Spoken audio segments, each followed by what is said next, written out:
देखिए बेटा, हमारा बच्चे यहाँ पे चैप्टर जो चल रहा है वो चल रहा है हमारा कौन सा, ह्यूमन कैपिटल फॉर्मेशन। ठीक है, आप थोड़ा सा समझ लो भाई, ह्यूमन कैपिटल फॉर्मेशन का मतलब है कि आप जैसे अभी पढ़ रहे हो तो आप अभी कुछ अर्निंग कर रहे हो, नहीं कर रहे, तो कोई भी इंसान आपके जैसा मेरे जैसा ह्यूमन कैपिटल में कब कन्वर्ट होता है, जब उसके पास कोई काबिलियत यानी स्किल आ जाए या ऐसी एजुकेशन आ जाए जिससे कि वो क्या कमाने लग जाए, किसी तरीके से पैसे कमाने लग जाए, तो वो क्या कहलाती है सर, हमारी एक तरीके से ह्यूमन कैपिटल कहलाती है, कि इंसान किस में कन्वर्ट हो गया, अब एक तरीके से कैपिटल में कन्वर्ट हो गया। ठीक है, अब यहाँ पे हम जो टॉपिक पढ़ने जा रहे हैं बेटा, वो क्या पढ़ने जा रहे हैं कि ह्यूमन कैपिटल के अंदर जो एजुकेशन सेक्टर होता है इंडिया के अंदर, वो किस तरीके का है और क्या रोल प्ले करता है। तो यहाँ लिखा गया था growth in government expenditure on education. देखो पहले के मुकाबले और आज प्रेजेंट के अंदर क्या किया है कि गवर्नमेंट ने काफी एक्सपेंशन किया है, या कह सकते हैं कि बहुत ज्यादा पैसा खर्च रही है किसके ऊपर, वो एजुकेशन सेक्टर के ऊपर। The expenditure by the government on education is expressed in two ways. दो तरीके से गवर्नमेंट खर्चा करती है। देखो सबसे पहले, ये हमने पहले भी डिस्कस किया था कि हमें पता है कि जो गवर्नमेंट की टोटल इनकम होती है उसे नेशनल इनकम या हम जीडीपी के नाम से जानते हैं कि भाई ग्रॉस डोमेस्टिक प्रोडक्शन कितना है। कहता है as a percentage of a total government expenditure it indicates the importance of education in the scheme of things before the government during 1952-2014, यानी इस टाइम पीरियड के बीच में 7.92% से बढ़ के कितना कर दिया था बेटा इन्होंने, 15.7% इंक्रीमेंट करा, यानी लगभग डबल कर दिया था। As a percentage of GDP, it expresses the promotion of income spent on the development of education in the country. इसके अंदर इन्होंने क्या करा, 0.64% था, जीडीपी का कितना परसेंट खर्चने लग गए वो उसके ऊपर 4.13, यानी कि लगभग 4 गुना कर दिया था उन्होंने। ठीक है, तो गवर्नमेंट ने इस तरीके की स्कीम्स निकाली। The increase in the education expenditure has not been uniform and there has been a irregular rise and fall. कहता है लेकिन ये जो इंक्रीज हुआ था ना, ये रेगुलर बेसिस पे नहीं हुआ था, कभी बहुत ज्यादा हो जाता था, कभी बिल्कुल कम हो जाता, यानी स्टेबल नहीं था ये। ठीक है, however if we include the private expenditure incurred by the individuals and by a philanthropic charitable institutes, the total education expenditure will be much higher. अब बेटा यहाँ पे जो बात हो रही है वो क्या हो रही है, गवर्नमेंट के द्वारा टोटल किया गया क्या एक्सपेंडिचर। अब लेकिन हमें पता है कि आज की डेट में गवर्नमेंट ज्यादा एजुकेशन सेक्टर में रोल प्ले कर रही है, private sector. Private sector, suppose करो एक तरीके से अगर हम मान के चले कि भैया सिंपल सा लॉजिक कि गवर्नमेंट 10,000 करोड़ खर्च रही है, तो प्राइवेट सेक्टर कितना खर्च रहा है, 40,000 करोड़ खर्च रहा है, यानी गवर्नमेंट सेक्टर से 4-5 गुना बड़ा क्या है बेटा हमारा यहाँ पे, प्राइवेट सेक्टर है जो कि रोल प्ले करता है यहाँ पे। ठीक, कहते हैं provision of free and compulsory education. Government ने क्या करा सर, कुछ फ्री और कंपलसरी एजुकेशन लॉन्च करी। किस तरीके से, the committee appointed by the Indian government in 1998 estimated an expenditure of around 1.37 lakh crore over 10 years 1980-19 से 7 तक to bring all the Indian childrens in the age group of 6 to 14 years under the purview of a school education. देखो बेटा, एक right भी बनाया गया था, right to education, कि लगभग 14 या 15 साल से छोटे बच्चे जो है हर किसी को क्या है, एक तरीके से अधिकार दे दिया गया कि आपको एजुकेशन लेनी क्या है, कंपलसरी है, और वो फ्री ऑफ कॉस्ट गवर्नमेंट ने प्रोवाइड भी कराई। कहते हैं in 2009 the government of India enacted the right to education act to make free education a fundamental right of all the children in the age group of 6 to 14 years. The government of India has also started levying a 2% education cess on all the union tax. बेटा जब आप return भरते हो ना, income tax return, तो उसके नीचे क्या होता है, जो आपकी टोटल इनकम आई उसके नीचे ना लिखा होता है सेस। क्या लिखते हैं, 3% होता है, जिसमें से 2% जो होता है वो क्या होता है आपका एजुकेशन सेस होता है। क्या होता है हमारा वो एजुकेशन सेस। एजुकेशन सेस का मतलब है कि जो भी टोटल टैक्स आएगा उसका 2% हिस्सा किस पे लगेगा, जाके हमारा एजुकेशन के नाम का अलग निकाल लेती है गवर्नमेंट। ठीक है, अगर आप सोचो इंडिया के अंदर बेटा बहुत बड़ी इकोनॉमी है, 10 लाख करोड़ रुपए का टैक्स आया, तो 10 लाख करोड़ का 2% भी क्या हो जाएगा, बहुत अच्छा खासा अमाउंट हो जाएगा, जो कि एजुकेशन के ऊपर फिर खर्चा जाएगा। The government of India has also started levying, हो गया sorry, in addition to this amount the government sanctioned a large outlay for the promotion of a higher education and new loan scheme for the student to pursue a higher study. अभी जैसे आपके पीछे sessions भी चल रहे थे CUT के regarding, CA के रिगार्डिंग, तो उसमें आपको बताया भी गया कि अगर आप हायर एजुकेशन लेना चाहते हो तो आज की डेट में आपको गवर्नमेंट इजीली क्या प्रोवाइड कराती है बेटा, लोन प्रोवाइड। ठीक है, लोन मिलने के सिंपल से तरीके हैं। अगर किसी का नंबर ड्यू में आ गया उसे इजीली मिल जाएगा। कोई सीए करना चाहता है, फाउंडेशन क्लियर करते ही आपको लोन मिल जाएगा। गलती से आपका नंबर आ जाता है किसके अंदर, आईआईएम के अंदर, आईआईटीज के अंदर, तो ऑटोमेटिकली मिल जाएगा, क्योंकि गवर्नमेंट को ये बताया कि भैया जब बच्चा यहाँ तक पहुंचा है तो यहाँ पहुंचने का मतलब क्या है कि वो ऑलरेडी क्या है, पढ़ने वाला बच्चा, और ये क्लियर करके हमारे रीपे कर देगा। यानी बेसिकली आपकी प्रोफाइल है जिसकी बेस पे आपको लोन मिलेगा। जितनी अच्छी प्रोफाइल होगी उतना अच्छा आपको लोन इजीली मिल जाएगा। ठीक है, कहते हैं एजुकेशन अचीवमेंट्स इन इंडिया, कहते हैं एडल्ट लिटरेसी रेट। बेटा देखो एडल्ट लिटरेसी रेट है क्या? The adult literacy rate refers to the ratio of literate adult population to the total population in a country. यानी कि एडल्ट क्या कहलाते हैं? बेसिकली 18 साल, ठीक है, या मेजर कहलाते हैं बेसिकली एडल्ट तो 16-17 साल तक के बच्चे भी हो गए। बेसिकली टोटल पॉपुलेशन में कितने एडल्ट पढ़े लिखे हैं उसे बोला जाता है क्या? हमारी एडल्ट लिटरेसी रेट बोला गया। In case of males the adult literacy rate increase from 61 to 81% in 2015। पहले सिर्फ इतने प्रतिशत लोग पढ़े लिखे होते थे, अब इतने हो गए। इन case of female the literacy rate was just 37.90 which increased to 63% in the 2015 which is still far below the satisfaction level। लेकिन ये जो डाटा है ये कब का है बेटा? 2015 का है। 2024 तक आते आते ये भी काफी क्या हो चुका है, लगभग 80 से 85% वुमेन्स क्या मानी जाती है आज की डेट में? एजुकेटेड है, ठीक है। प्राइमरी कंप्लीशन रेट, बेटा प्राइमरी स्कूल्स कौन से होते हैं? 10 तक के। 10 तक की क्लास क्या कहलाती है आपकी? प्राइमरी कहलाती है। It is the percentage of students completing the last year of a primary school. In case of male, the primary completion rate increased from 78% to 94%। 78% से 94% बच्चे प्राइमरी एजुकेशन कंप्लीट कर लेते थे। और मेल्स फीमेल्स के case में 61 से कितना हो गया? ये 99%, ठीक है। यूथ लिटरेसी रेट क्या है? It is the percentage of people age between 15 to 24 who can with understanding read and write a short and simple statement of their everyday life। In case of males, there was a marginal increase from the youth literacy rate 76 से कितना हो गया? ये 92। लेकिन females के case में क्या हुआ बेटा? ये 54 से कितना हो गया? 80। बेसिकली अगर इस डाटा को देखा जाए तो फीमेल लिटरेसी रेट जो है पिछले सालों के अंदर क्या हुआ है? काफी तेजी से इंक्रीज करा है और कहीं ना कहीं आज प्रेजेंट के अंदर वो मेल्स से भी आगे निकल चुका है, ठीक है। मेल सेक्टर को पीछे छोड़ के कहाँ निकल गया? वो उससे आगे निकल चुका है, ठीक है। अब आते हैं बेटा यहाँ पे, कहता है what does adult literacy rate in India refers to? बताइए एडल्ट लिटरेसी रेट क्या होता है? सृष्टि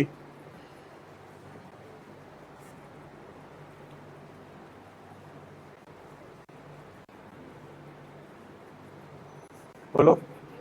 B the ratio of literate adult to the total adult population. जितनी टोटल एडल्ट पॉपुलेशन है उसमें से कितने पढ़े लिखे एडल्ट हैं वो क्या कहलाएगा? हमारा adult literacy. Which act enacted 2009 made free education a fundamental right to right to education act. कौन सा एक्ट था बेटा ये? Right to.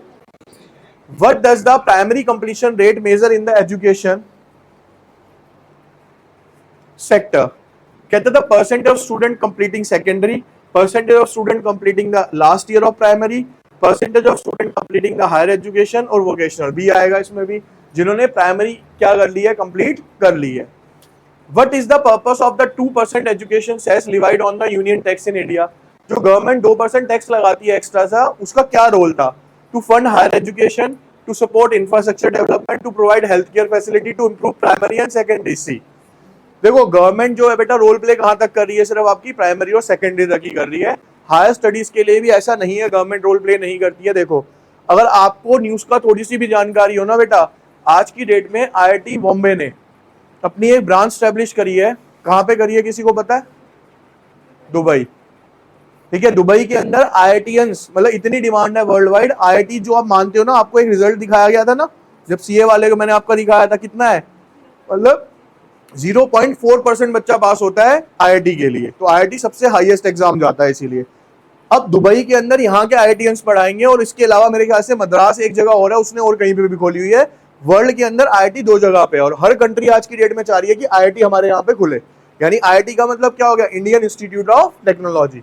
वो IIT इंडिया के नाम से ही खोली जाएगी, जहां पे भी खोली जाएगी। जैसे ऑक्सफोर्ड फेमस है अपने आप में, उसी तरीके से IIT भी क्या है बेटा? वर्ल्ड में फेमस है। समझ आ रही है बात? तो IIT का मतलब ही अपने आप में क्या है कि IIT लगना ही अपने आप में एक हो गया काम कि भाई हम IITians हैं। तो जो साइंस स्ट्रीम के हैं वो ट्राई करें, ठीक है। What age group does youth literacy rate measure and what does it assess in India's population? कहता है यूथ लिटरेसी रेट क्या होता है? तो बेटा कौन सा था हमारा? 6 से 14 साल, असेसिंग प्राइमरी एजुकेशन। एज, एक मिनट, एज ग्रुप ऑफ 25 से 40 life long, as group of 25 से 24 assessing the ability of read and right daily life को, ठीक है। 15 से 24 साल के बच्चे क्या कहलाते हैं? यूथ कहलाते हैं। इनके द्वारा जो पढ़ाई करी जाती है वो इसके अंदर काउंट हो जाएगी, ठीक है। Future prospectus in education sector in India. Future prospect का मतलब पता है क्या बेटा? कि आने वाले समय के अंदर एजुकेशन सेक्टर कितना बड़ा है। तो जब बाइजूस वगैरह आया था बेटा, ये बताया गया था लगभग लगभग इंडिया के अंदर ये सेक्टर जो था साल का देखा गया था, जो वो देखा गया था 50,000 करोड़।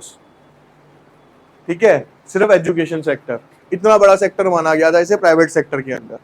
मतलब बड़ी बड़ी इंडस्ट्रीज खाने का दम रखता है सिर्फ एजुकेशन ही, अगर एजुकेशन अपने ढंग पे चले। और इसमें देखो कहने वाली बात नहीं है, आपको पता होगा जितने बड़े बड़े नाम है, ठीक है, अगर उनकी टोटल टर्नओवर देखोगे तो भाई 500 700 800 करोड़ है साल की एजुकेशन सेक्टर के अंदर ही। तो 800-900 करोड़ रुपए कमाना कोई इतना इजी टास्क नहीं है। लेकिन क्या है कि टर्नओवर क्यों है, क्योंकि नाम है, ब्रांड्स हैं, और कह सकते हो कि ब्रांचेस खुली हुई हैं उस लेवल के ऊपर जाके। ठीक है, अब देखो यहाँ पे कहते हैं education in India means the process of teaching, learning and training of human capital in schools and colleges. कहते हैं एजुकेशन का मतलब होता है टीचिंग करना, सिखाना, ट्रेनिंग देना ह्यूमन कैपिटल को बढ़ाने के लिए।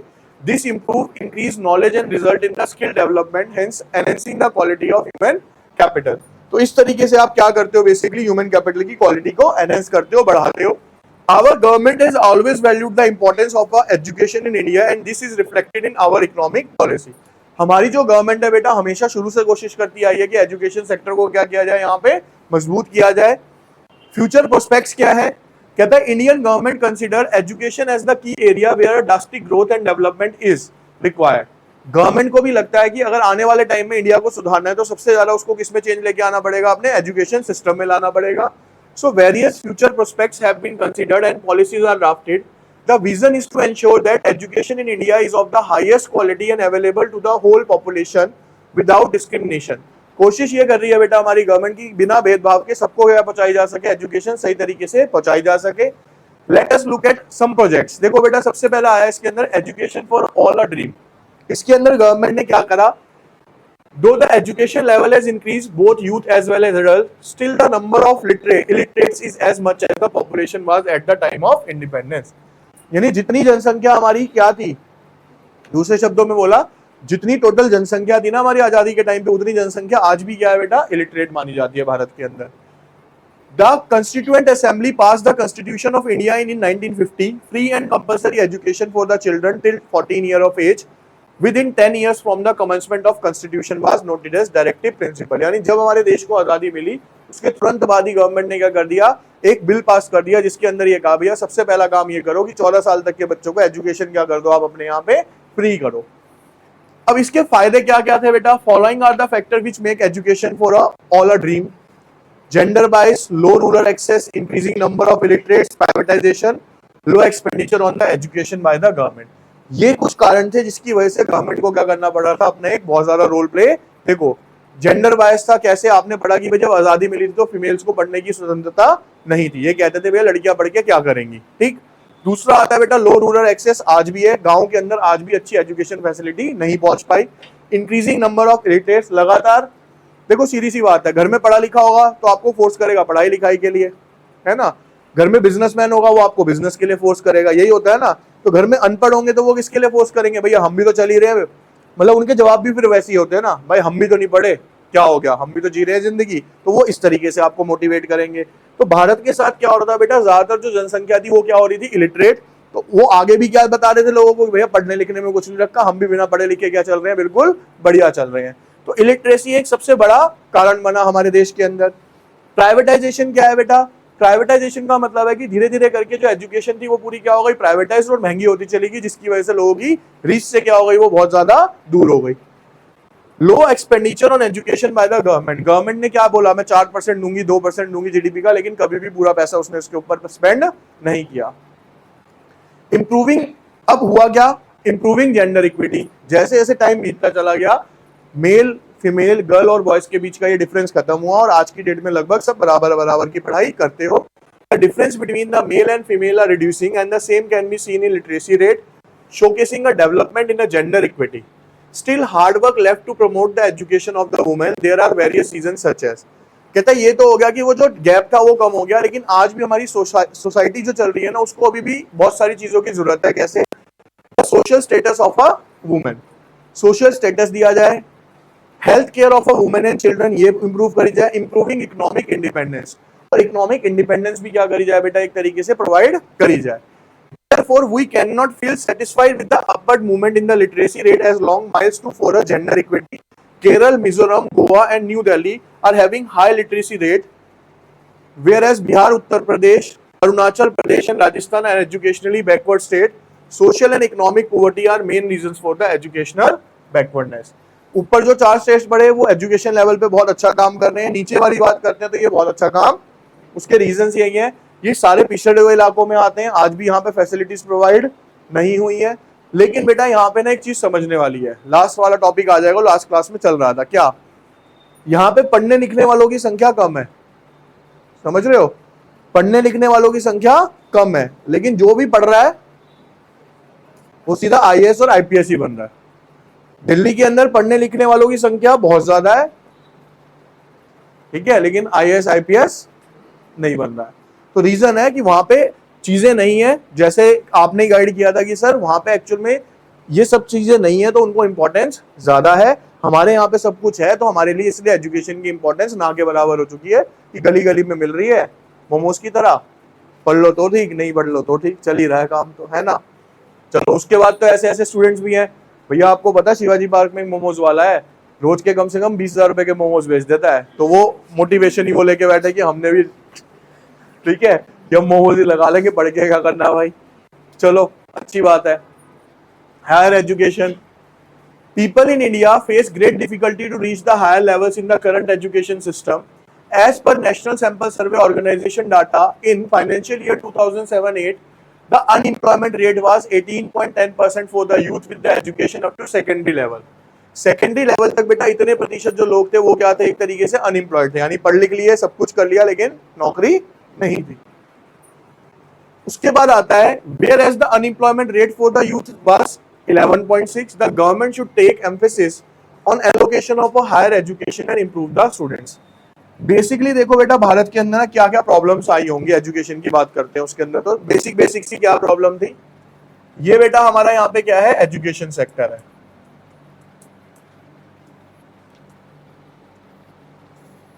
सबसे पहले आ गई आपकी, चलो प्राइमरी और हायर एजुकेशन ही ले लेते हैं। पहली बात तो बेटा प्राइमरी को करने वाली जो टोटल पास संख्या थी वो कम हो जाती थी, बीच में ड्रॉप आउट रेट बहुत ज्यादा था इंडिया के अंदर, यानी 10th कर ली, 10th करते ही पढ़ाई छोड़ देते थे, फिर मेल्स को छुड़वा दी जाती थी कि क्या करोगे इससे ज्यादा पढ़ के, बहुत है, ठीक है। आप देखो एक एरा ऐसा चला बेटा इंडिया के अंदर, ग्रेजुएट जो होता था वो तो हो गया आईपीएस उस टाइम का, आईएएस जिसने ग्रेजुएशन कर ली, और जो 10th-12th होता था, 5वीं वाला जो बच्चा होता था बेटा आज के 10वीं वाले बच्चे से स्मार्ट होता था उस टाइम पे। रीजन था उस टाइम के पढ़ाई लेवल अलग चलता था। हमें लग रहा है ना पढ़ाई हार्ड हो गई, पढ़ाइयाँ हार्ड नहीं हुई है, अब पढ़ाइयाँ क्या हो चुकी है बेटा, मैं आपको कई बार ये टारगेट दे चुका हूँ कि जो दिल्ली वाला बच्चा मैथ्स पढ़ रहा है और उसके सामने यूपी बोर्ड का एग्जाम आ गया, आप क्रैक नहीं कर पाओगे, यूपी बोर्ड आपसे हमसे ना हो पाएगा, वो वाली कंडीशन है। वो अलग लेवल की पढ़ाई होती है वहां पे, और इस तरीके से नहीं है कि प्लेट में परोसे हुए क्वेश्चन आएंगे बेटा, ये क्वेश्चन आएगा, ये क्वेश्चन आएगा, ये करके चले जाना और पेपर में आ जाएंगे। वो बोर्ड सबसे डिफिकल्ट बोर्ड माना जाता है इसीलिए, ठीक है। अब देखो जो प्राइमरी एजुकेशन है वो पास नहीं होती थी, अब मान लो किसी तरीके से ये प्राइमरी एजुकेशन कहां पे पहुंच गई, हायर में पहुंच गई, तो यहां पे किसकी फंडिंग की कमी आ रही सर। अब मान लो 100 बच्चे यहां पहुंचे, उस टाइम पे तो ये था कि 60-70 बच्चे तो सिर्फ लैक ऑफ मनी के चक्कर में क्या करते थे, पढ़ाई छोड़ देते थे कि भैया इससे आगे तो पैसे ही नहीं है हमारे पास, अब पढ़ेंगे कैसे, महंगी हो चुकी है पढ़ाई। अब 30 बच्चे ने भी करा तो उस 30 में से भी 15 की नौकरी लग गई, और 15 की नौकरी, तो अब जिन 15 की नहीं लगी वो आगे क्या देंगे लेसन कि भैया हमने इतनी मेहनत भी करी, पैसा जैसे तैसे जोड़ा, पढ़ाई भी करी, लेकिन हमें तो जॉब ही नहीं मिली। अब ये खुश है क्योंकि नौकरी लग गई, ये दुखी है कि हमारी नौकरी नहीं लगी, ये इसलिए खुश है कि हम इस चक्कर में पढ़े ही नहीं। वो अपना ही खुश है कि भैया 60 बच्चे तो इसलिए खुश है कि हम घुसे ही नहीं वहां पे, बढ़िया हो गया, ना पैसे लगे ना टेंशन हुई, काम तो तब भी नहीं था और आज भी खराब है तब भी खराब हो जाते। तो इंडिया का जो एजुकेशन सिस्टम है ना बेटा वो चल तो रहा है, लेकिन अभी प्रॉपर तरीके से, सबसे बड़ी बात है कि as per your qualification job मिलना वो बड़ा दिक्कत का काम हो गया है। दूसरा क्या हो गया कि आज की डेट में जो पैकेजेस आ रहे हैं ना, आप 50,000, लाख हजार, 1 लाख 2 लाख इतना इजी मानने लग गए हैं बच्चे की 50,000 1 लाख रुपए बस हम करेंगे और जाते ही मिल जाएगा। उसके लिए आपको एक सर्च करनी है कि भैया मार्केट के अंदर जॉब अपॉर्चुनिटीज कितनी है और कौन कौन से सेगमेंट में कितनी है। आप देखोगे आपको दिखेंगी नहीं मार्केट में जॉब्स इतनी इजीली अवेलेबल, ठीक है, यानी एक सीट है तो वहां पे 100 बच्चा खड़ा है उस सीट के लिए, ये लगा के चलो आप 100 बच्चा पहले से ही वहां पे रेडी है भैया ये सीट आएगी और हम इसको ले लेंगे, ठीक। तो उनमें से आप भी होगे कभी आने वाले समय में। देखो फिर आता है what does education in India primary focus on. कहता है इंडिया के अंदर जो एजुकेशन है उसका मेन काम क्या है, ये वाला, developing human capital through learning and training, यानी वो ह्यूमन कैपिटल बढ़ाना चाहती है सिखा के और ट्रेनिंग देके। Which of the following is not a challenge is achieving education for all in India. कौन सा इसमें से कारण नहीं है, gender low rural decrease privatize, ये क्योंकि यहाँ पे क्या आएगा, इंक्रीज प्राइवेटाइजेशन ऑफ एजुकेशन, क्योंकि एजुकेशन क्या हो गई थी, प्राइवेटाइज ज्यादा हो गई थी। What is the goal of initiative to improve gender equity in education in India. क्या करा गया था बेटा यहाँ पे, enhancing economic independence of the womens, यानी इकोनॉमिक इंडिपेंडेंस दी गई किसको, वुमेन्स को दी गई। अब देखो बेटा यहाँ पे ना अभी बात करेंगे, चलो इसके बाद आते हैं विच इंडियन स्टेट हैव है high literacy rate. High literacy rate में दिल्ली ढूंढ लो कहाँ है, ये रहा। तो कौन सा आ गया, केरल, मिजोरम, गोवा, न्यू दिल्ली, और उसमें से केरल एक ऐसी स्टेट है जिसके अंदर 100% है, यानी हर एक बंदा क्या है बेटा, पढ़ा लिखा मिलेगा। इसलिए आप जब हॉस्पिटल्स में जाते हो तो जितनी भी नर्सिंग डिपार्टमेंट के मिलेंगे वो सारी क्या मिलेंगी आपको, साउथ इंडियंस ही मिलेंगे, वो सब पढ़े लिखे हैं और सेवा करना आता है, मतलब उन्हें मेहनत करनी आती है एक्चुअल के अंदर, ठीक है। What does the National Sample Survey Organization data reveal about the youth unemployment in India in relation to the education level? कहता है यूथ अनएम्प्लॉयमेंट कैसी थी, youth with primary level education have a higher unemployment rate, youth with a secondary, youth with a primary level education have a lower unemployment rate, youth with a tertiary level of education, secondary था, सी कह सकते हो। हाँ, higher employment कौन सा हो गया बेटा, जो हायर स्टडीज कर लेते थे ना बच्चे, टर्शरी का मतलब यहाँ पे टर्शरी बोला नहीं था ऊपर उसने, प्राइमरी, हायर, और उसके बाद कौन सी आएगी, टर्शरी आ गई बेसिकली। हायर से आगे जैसे कॉलेजेस वगैरह आप कर रहे हो, तो कॉलेजेस में जाने के बाद पूरी पढ़ाई लिखाई करने के बाद लोगों के पास काम नहीं होता था बेसिकली, ठीक है।